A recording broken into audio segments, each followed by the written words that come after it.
Sandalwood has never been made, at least on a commercial level, or at the level that we're attempting to do it now. And we've been very, very successful because of Thomas and because of doTERRA's involvement. They'll drop into this funnel here and down into the tank. The tank will fill up with water and the oil will be at the top. And I draw the oil off right here. It was very difficult because everybody in the world was saying, well, it's just another species, it's this, it's that.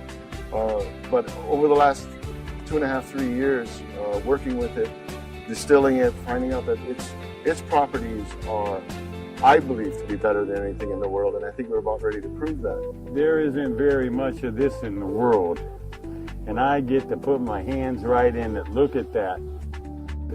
This holds 700 pounds of sandalwood chip. The lid will be on it after we finish filling it. Once it starts down that pipe, it heads to a heat exchanger. We take the vaporized oils and they separate.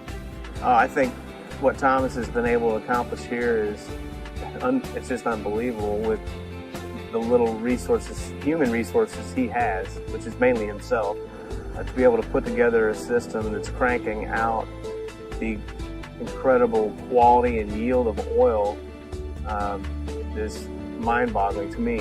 I've seen a lot of distillation setups, and this one is really top-notch. The paniculatum so far that I've seen is actually higher in the total xanthol content. When you combine all those xanthols, when we say total xanthol content, we're not just talking about alpha and beta xanthol.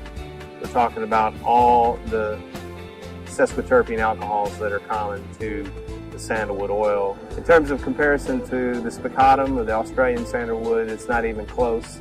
This blows it out of the water, so we don't even bother comparing it to that. You got to look at what goes into the production of this, from lifting whole trees out by helicopter, which is how they do it in some of the cases here in Hawaii, and then the process of removing the sapwood, getting to the heartwood or getting to the root bud, and then chipping it up into little tiny pieces by the time it makes it to the still, and then the amount of fuel that's required and energy that's required to get the oil out of the actual wood over a distillation period of days.